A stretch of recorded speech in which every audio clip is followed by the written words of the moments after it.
नमस्कार। आज cricket tales के दूसरे भाग में हम बात करेंगे भारत के सलामी बल्लेबाजों के विषय में। जैसा कि हम जानते हैं कि भारत ने अपना पहला टेस्ट मैच 25 जून 1932 में कर्नल सीके नायडू की कप्तानी में क्रिकेट के मक्का कहे जाने वाले लॉर्ड्स के मैदान में इंग्लैंड के विरुद्ध खेला था।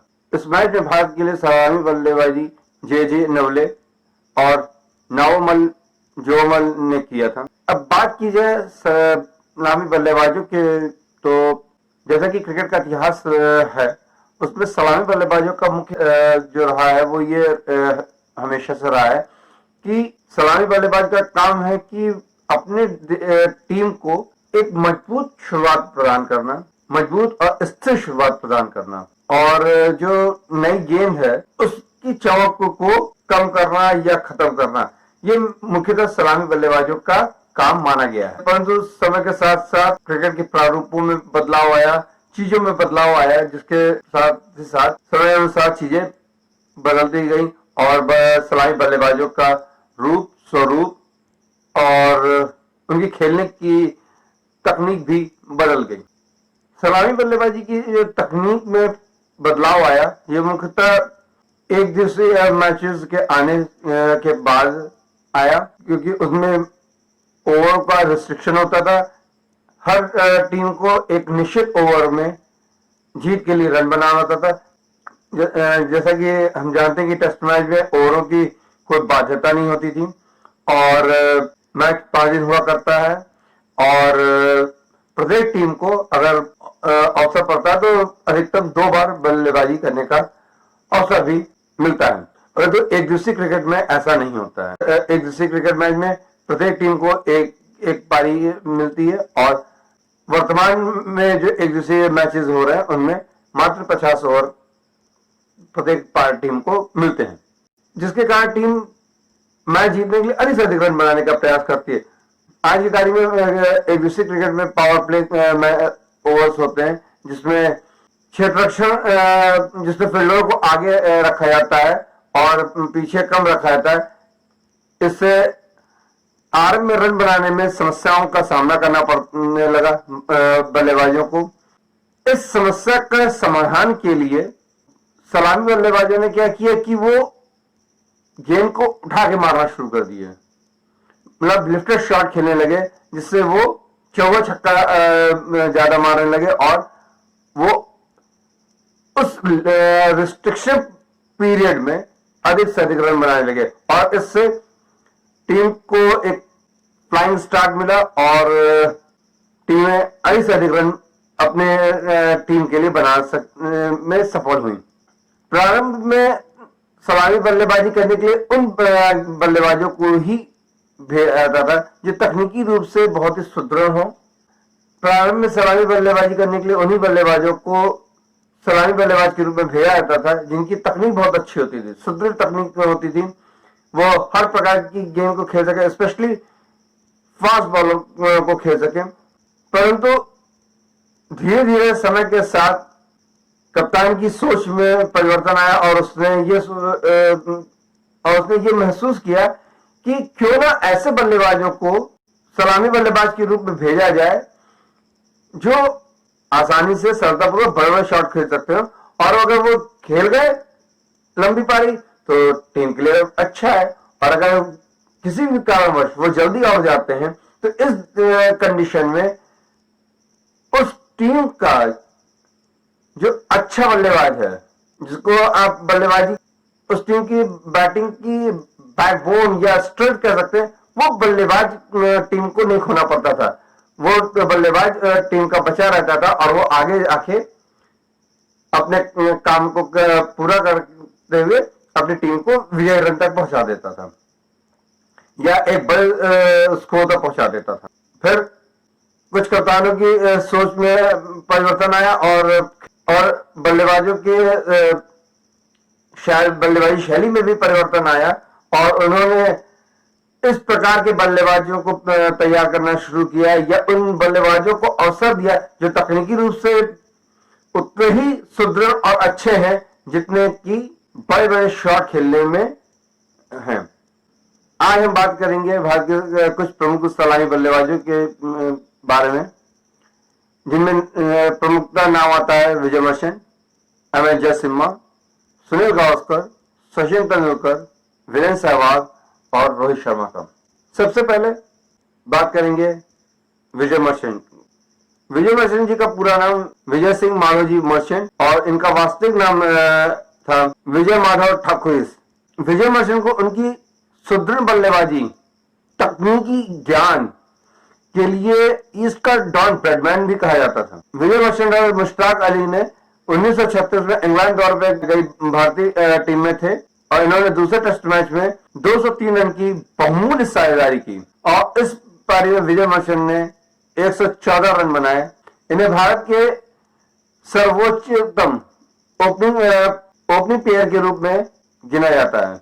उस समय विजय मर्चेंट तकनीकी रूप से भारत के सर्वश्रेष्ठ बल्लेबाज थे। 1946 में भारत के इंग्लैंड दौरे के लिए विजय मर्चेंट लगभग कप्तान के रूप में तय नाम किया जा चुका था, परंतु उसी दौरान पड़ौदी सीनियर के भारत में खेलने के लिए उपलब्ध हो जाने के कारण उनको भारतीय टीम का कप्तान और विजय मर्चेंट को उप कप्तान बनाकर इंग्लैंड दौरे पर भेजा गया। यहाँ पे इन्होंने कोई भी अंतर्राष्ट्रीय मैच नहीं खेले, परंतु इस दौरे में 46 फर्स्ट क्लास मैचेस खेले, जिसमें 24.53 के औसत से 2305 रन बनाए। 1951 में जब इंग्लैंड की टीम भारत के दौरे पर आई, यहाँ पर विजय मर्चेंट ने अपना आखिरी टेस्ट मैच खेला, जिसमें उन्होंने 154 रन बनाया और यह उनके अंतर्राष्ट्रीय टेस्ट क्रिकेट जीवन का सर्वश्रेष्ठ प्रदर्शन भी सिद्ध हुआ।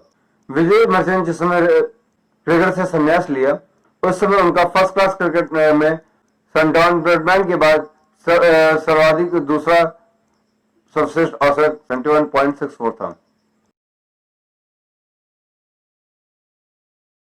इसके बाद हम बात करते हैं विजय मर्चेंट के संन्यास लेने के बाद जो सलामी बल्लेबाज के रूप में नाम उभर के आया, वो था विनू मुंकट जी का। विनू मुंकट और पंकज राय ने 1956 में मद्रास टेस्ट में न्यूजीलैंड के विरुद्ध 413 रन की रिकॉर्ड साझेदारी की। यह उस समय का पहले विकेट के लिए सर्वाधिक बल्लेबाजी का कीर्तिमान था और आज के समय में भी दूसरा सर्वाधिक साझेदारी का स्कोर है। अब हम बात करते हैं एम.एस. जयसिम्हा के बारे में, जिनका पूरा नाम मुतकल्ली लक्ष्मी नासु जयसिम्हा। जयसिम्हा ने 29 जनवरी से 6 फरवरी 1964 में कलकत्ता टेस्ट मैच की दूसरी पारी में सलामी बल्लेबाजी करते हुए दूसरी पारी में 129 रन बनाकर भारत को सम्मानजनक स्थिति में ले आए और जिसके कारण मैच ड्रॉ हो सका और भारत अपनी हार को टाल सका। हम बात करते हैं भारत के सर्वकालीन सर्वश्रेष्ठ और महान सलामी बल्लेबाज की, जिनका नाम है सुनील गावस्कर और इनका पूरा नाम है सुनील मनोहर गावस्कर। अंतर्राष्ट्रीय क्रिकेट जगत में लिटिल मास्टर के नाम से भी जाना जाता है। सुनील गावस्कर अंतर्राष्ट्रीय क्रिकेट के या क्रिकेट इतिहास के एकमात्र बल्लेबाज हैं जिन्होंने कभी भी तेज गेंदबाजों के विरुद्ध हेलमेट का प्रयोग नहीं। गावस्कर का चयन 1971 में वेस्टइंडीज दौरे पर जाने वाली भारतीय टीम के लिए किया गया। पहले टेस्ट मैच में पैर में फुंसी होने के कारण वह न खेल सके, परंतु दूसरे टेस्ट मैच की 6 मार्च से 10 मार्च के मध्य खेले गए गावस्कर ने अपने पहले टेस्ट मैच की दोनों पारियों में अर्धशतकीय पारी खेल ली। अंतर्राष्ट्रीय टेस्ट क्रिकेट में शानदार आगाज किया। वो दुनिया के पहले बल्लेबाज सिद्ध हुए जिसने एक टेस्ट मैच की दोनों पारियों में अर्धशतक लगाया हो। और भारत ने यह टेस्ट मैच अजीत वाडेकर की कप्तानी में जीत लिया और यह भारत की वेस्टइंडीज के ऊपर सर्वप्रथम विजय थी। इस श्रृंखला में सुनील गावस्कर ने अपने टेस्ट क्रिकेट जीवन का पहला दोहरा शतक लगाया और जिस समय गावस्कर ने अपना दोहरा शतक पूरा किया वह मात्र 21 वर्ष 277 दिन के उनकी आयु थी और वह इस प्रकार उस समय के दोहरा शतक लगाने वाले सबसे युवा खिलाड़ी बने। एक टेस्ट मैच की एक पारी में शतक और दूसरी पारी में दोहरा शतक लगाने वाले ऑस्ट्रेलिया के डक वॉल्टर्स के बाद दूसरे और भारतीय क्रिकेट टीम के पहले खिलाड़ी थे। एक टेस्ट मैच की दोनों पारियों में शतक लगाने वाले विजय हजारे के बाद दूसरे और 3 पारियों में लगातार शतक लगाने वाले विजय हजारे, पॉली उमरीगर के बाद तीसरे भारतीय बल्लेबाज थे। और भारत ने इस टेस्ट श्रृंखला में भी पहली बार, भारत ने अपने पूरे क्रिकेट उस समय के अपने क्रिकेट इतिहास में पहली बार वेस्टइंडीज को वेस्टइंडीज में, या हम कह सकते किसी भी श्रृंखला में वेस्टइंडीज को पहली बार भारतीय टीम ने पराजित किया था। और यह कारनामा अजीत वाडेकर की कप्तानी में हुआ था। 6 मार्च से 19 अप्रैल 1971 के दौरान 4 लगातार पारियों में शतक लगाने वाले वे दुनिया के पहले बल्लेबाज हैं। इस श्रृंखला में सूर्य गावस्कर ने 158.80 के औसत से 724 रन बनाए। किसी भी पदार्पण या अपने करियर की पहली टेस्ट श्रृंखला में 700 रन बनाने वाले वे दुनिया के आज भी इकलौते बल्लेबाज हैं। त्रिनिडाद कैलिस्पो के विलार्ड हैरिस, जो कि भगवान की महिमा के ही गाना गाया करते थे, उन्होंने गावस्कर कैलिस्पो के नाम से एक गीत बनाया और जिसे गाया भी। A lovely day for cricket, blue skies and gentle breeze. The Indians are waiting now to play the West Indies.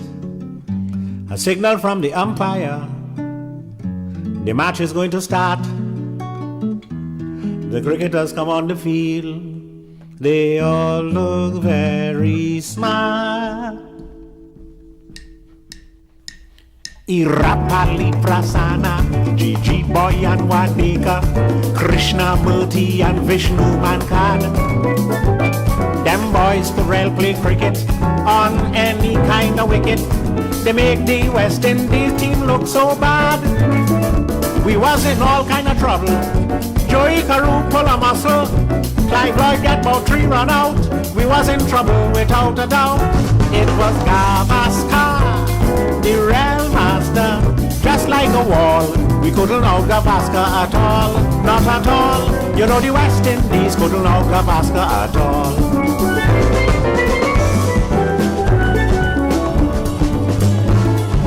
Venkataraghavan, Bedi in a turban, Vijay Jaishima, Jayanti Lal.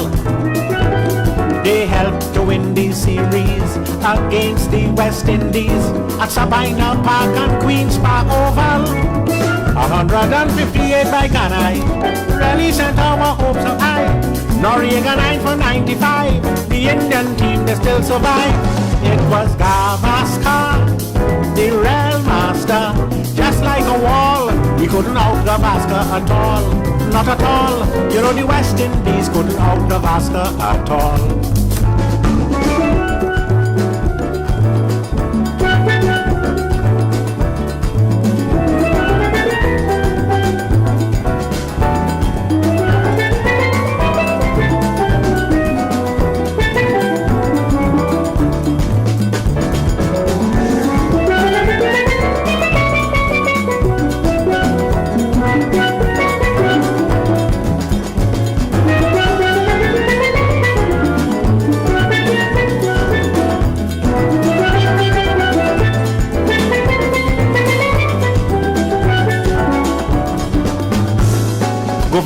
Janjurani, Salka Abidali, Dilip Sadesai and Vishwanath.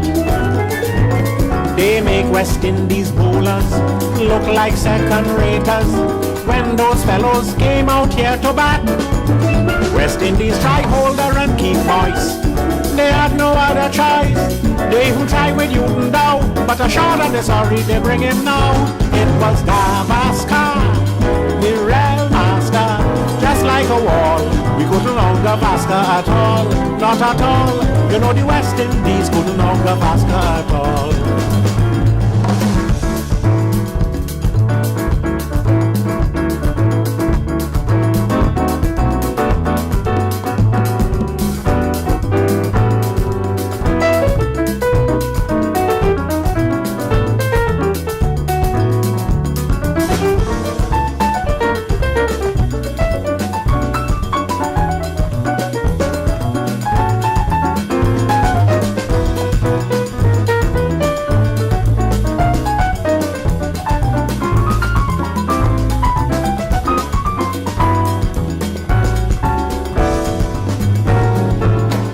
little Desmond Lewis, also Charlie Davis. They take a little shame from our we face.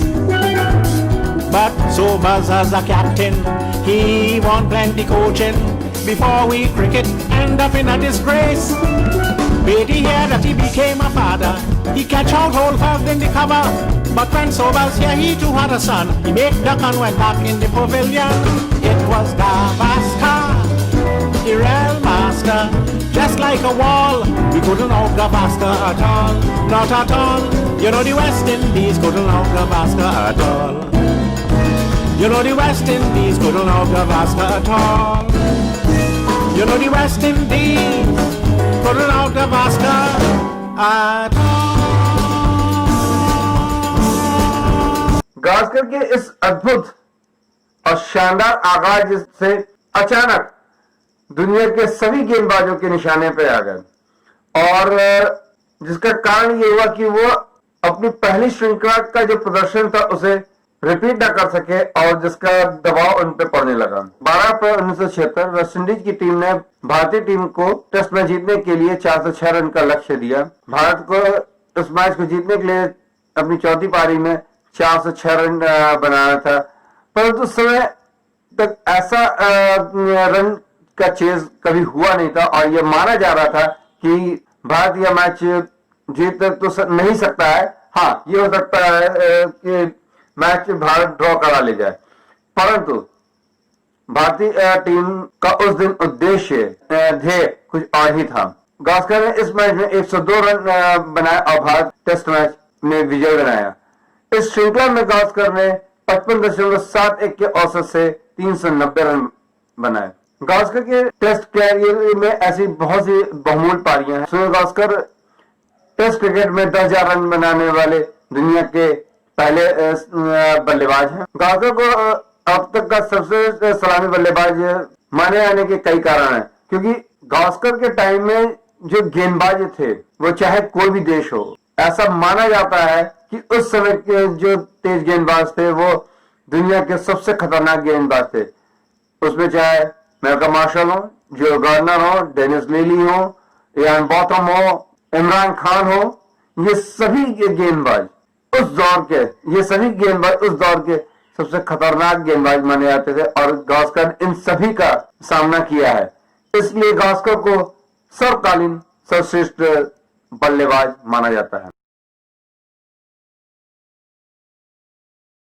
अब हम बात करते हैं भारतीय cricket में भगवान का दर्जा पाने वाले, जिन्हें कि क्रिकेट का भगवान भी कहा जाता है और सलामी बल्लेबाजी का एक स्तंभ भी माना जाता है। वो है सचिन तेंदुलकर, जिनका पूरा नाम है सचिन रमेश तेंदुलकर।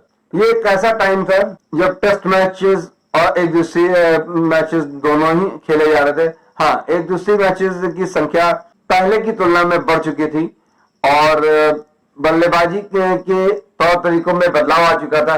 अब सलामी बल्लेबाज उतने कलात्मक ढंग से खाली नहीं खेलता था जैसा कि गावस्कर के टाइम में या उससे पहले खेला करते थे।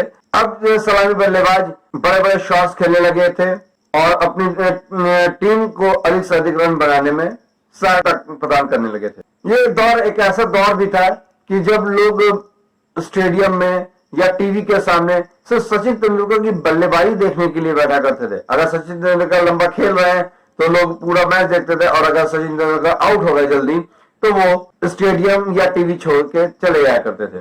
प्रारंभ में सचिन तेंदुलकर मध्यम क्रम के बल्लेबाज थे, परंतु 27 मार्च 1994 के दिन भारतीयों के लिए बहुत ही महत्वपूर्ण दिन था, क्योंकि उस दिन भारतीय परंपरा के अनुसार होली का पर्व मनाया जा रहा था। उस दिन किसी कारणवश नवजोत सिंह सिद्धू, जो कि भारतीय टीम के सलामी बल्लेबाज थे, वो अस्वस्थ हो गए और उनके अस्वस्थ हो जाने के कारण सलामी बल्लेबाजी की समस्या उत्पन्न हो गई। इस परिस्थिति को देखते हुए सचिन तेंदुलकर भारतीय टीम के कप्तान मोहम्मद अजहरुद्दीन और कोच अजीत वाडेकर के पास गए और उन्होंने सलामी बल्लेबाजी के रूप में बल्लेबाजी करने की अपनी इच्छा जाहिर की, जिसे दोनों ने ही स्वीकार कर लिया।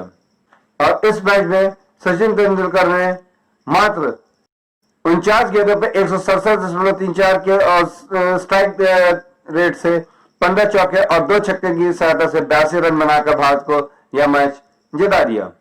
और इस प्रकार से सचिन तेंदुलकर के सलामी बल्लेबाजी का दौर आरंभ हो गया। 4 जुलाई 1996 ट्रेंट टेस्ट के दूसरे टेस्ट की पहली पारी में सचिन तेंदुलकर और सौरव गांगुली ने सलामी बल्लेबाज के रूप में बल्लेबाजी करते हुए 255 रन की विशाल साझेदारी की, जो कि विदेशी धरती पर भारतीय बल्लेबाजी की किसी भी विकेट के लिए की गई सबसे बड़ी साझेदारी है। इस पारी में सचिन तेंदुलकर ने 26 चौकों के साथ 177 रन और सौरव गांगुली ने 107 रन बनाए थे। 18 फरवरी 1996 में सचिन तेंदुलकर और अजय जडेजा ने पहली विकेट के लिए 163 रन की साझेदारी की, जिसमें सचिन तेंदुलकर ने नाबाद 127 रन और अजय जडेजा ने 53 रन बनाए थे। यह विश्व कप में भारतीय टीम के द्वारा बनाई गई पहले विकेट के लिए सबसे बड़ी साझेदारी थी। एक दिवसीय मैचेस में 18,000 रन बनाए हैं और टेस्ट एवं एक दिवसीय क्रिकेट में शतकों का शतक लगाने वाले दुनिया के एकमात्र बल्लेबाज हैं। अब हम बात करते हैं सचिन तेंदुलकर की उस पारी की जिसमें सचिन तेंदुलकर को विशाल से विशालतम बना दिया और जिसके बाद ही सचिन तेंदुलकर को क्रिकेट के भगवान की उपाधि दी गई। यह मैच था शारजाह में खेला गया ट्रायंगुलर सीरीज।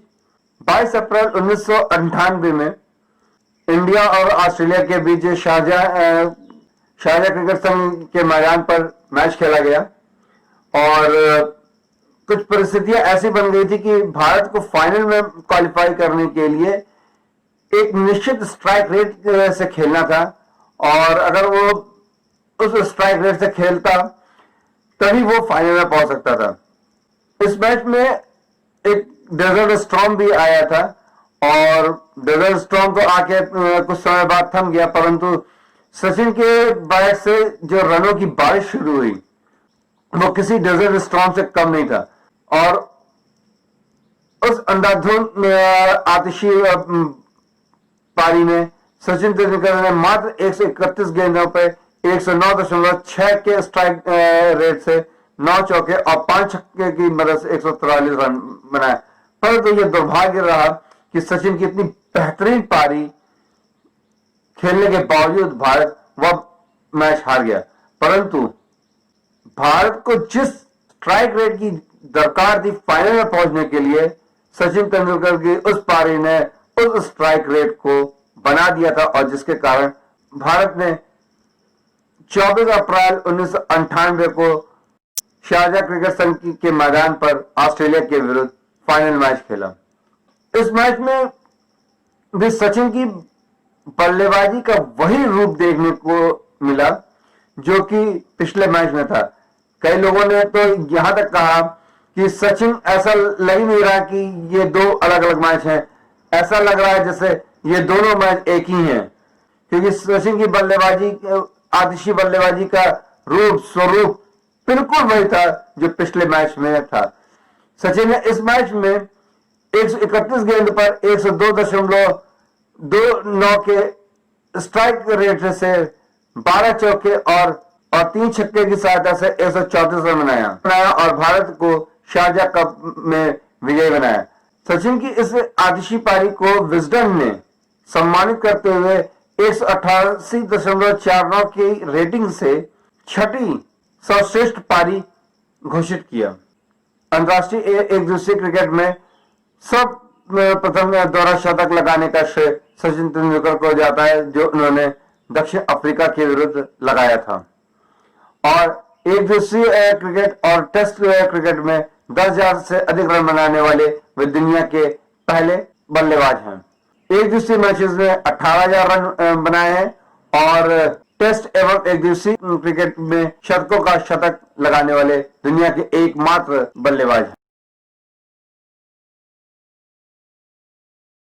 भारत में क्रिकेट का स्वरूप बहुत तेजी से बदल रहा था, बल्लेबाजी के तौर तरीके बदल गए थे। अब हम बात अगर करें तो सचिन बाद जो सलामी बल्लेबाज हमारे जहन में आता है और जो इसने की अंतरराष्ट्रीय क्रिकेट में अपनी अमिट छाप छोड़ी, वो है वीरेंद्र सहवाग, जो कि कद काठी में खेलने के तौर तरीके में देखने में लगभग सचिन तेंदुलकर के हमशक्ल लगते थे और आक्रामकता उनकी बल्लेबाजी में और भी ज्यादा थी। वो जिस अंदाज में एक दूसरे मैच में खेलते थे और बाद में T20 मैचेस में भी खेलना आरंभ किया, उसी अंदाज में वो टेस्ट मैच में भी बल्लेबाजी करते थे। उनका मानना था और कहना था कि अगर गेंद की चमक को उतारने का काम एक सलामी बल्लेबाज का ही है, तो गेंद की चमक उतारने के लिए देर तक उसके साथ बल्लेबाजी करने की क्या जरूरत है। उस गेंद को पीट के तो उसकी चमक को उतारा जा सकता है। इतना लंबा समय क्यों देना एक गेंद की चमक उतारने के लिए। और वो उसी आक्रामक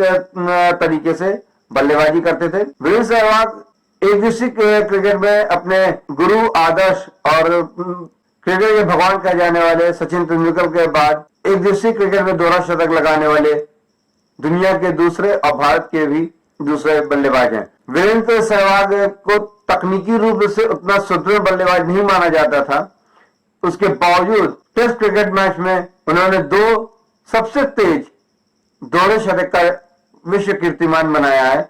और तीसरी बार वो मात्र 6 रन से वो अपने 13 शतक से चूक गए। अगर वो 13 शतक लगा देते तो वो दुनिया के एकमात्र टेस्ट बल्लेबाज होते जिसने 3 13 शतक लगाया। 2 13 शतक लगा के उन्होंने सर डॉन ब्रैडमैन जैसे महान बल्लेबाजी की बराबरी कर ली थी।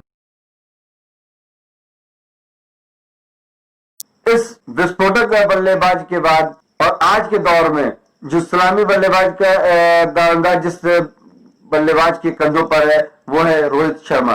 रोहित शर्मा की अगर हम बल्लेबाजी की बात करें तो वो तकनीकी रूप से सचिन तेंदुलकर जैसे प्रतीत होते हैं और आक्रामकता में वो वीरेंद्र सहवाग के जैसे प्रतीत होते हैं।